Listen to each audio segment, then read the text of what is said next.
Mkono piche serikali ya Kenya Kwanza kwenye vitu inaendelea. Sisi hatuingilii mambo ya siasa ya mtu yeyote. Sabina Chege walikuwa na Uhuru Kenyatta, sisi hati kuweka wakitupiga. Sasa Sabina akiamua kumtoa Uhuru, sisi tutaingilia wapi? Unataka tusimamishe? Sisi hatuna. Sisi nasema kama mama anatoa mzee, sisi hatuna shida. Sisi tutafanya na yule ambaye yako. Sasa Uhuru na Sabina walemane, watuambie mkubwa ya Jubilee ni nani. Sisi hatuhusiki. But your excellency, Uhuru ni ndugu yako. Ndio. Na wewe ndio kiongozi sasa wa Mlima Kenya. Ndio. Swali langu ni unaongeanga na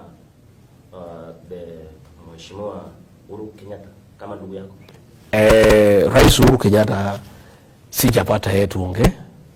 Yeye anajua bahali mimi niko. Ako na namba yangu ya simu. Akiniita nitaenda kwake kwa sababu yeye ni mzee. Tuongee, mimi sina shida. Sisi tumemheshimu sana. Na kama angeniita ningemshauri tu, hata kama mimi ni kijana kwake, mwambie mzee, hii barabara ya kupigana na Sabina inalete heshima yako chini. Uwezo wa kisiasa kama ile ambaye alikuwa nayo hapo mbele. Uwezo gani?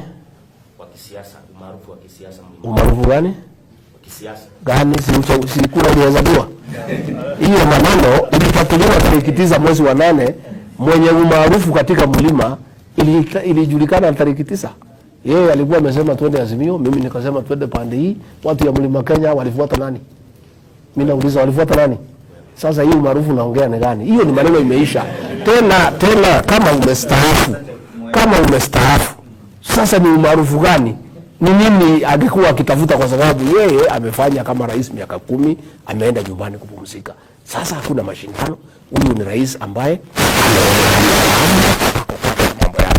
huyu ni naibu wa rais, anang'ang'ana kusaidia watu ya mlima na watu ya Kenya, kusaidia William Ruto kuendelea mbele. Mimi sijui ni umaarufu gani naongea juu yake. Asante mheshimiwa naibu wa rais. Mbeta wa Duncan Mwati.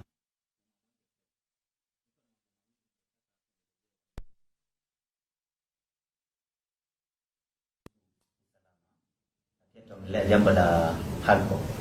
Yeah? Alcohol pombe. Oh, pombe ya. Nikianza na mambo ya insecurity hapa mimi. Ni accent yako iko na umeru mingi.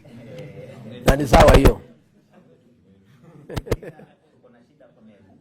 Kianza kaunti yetu jirani ya Isiolo na kaunti ya Meru.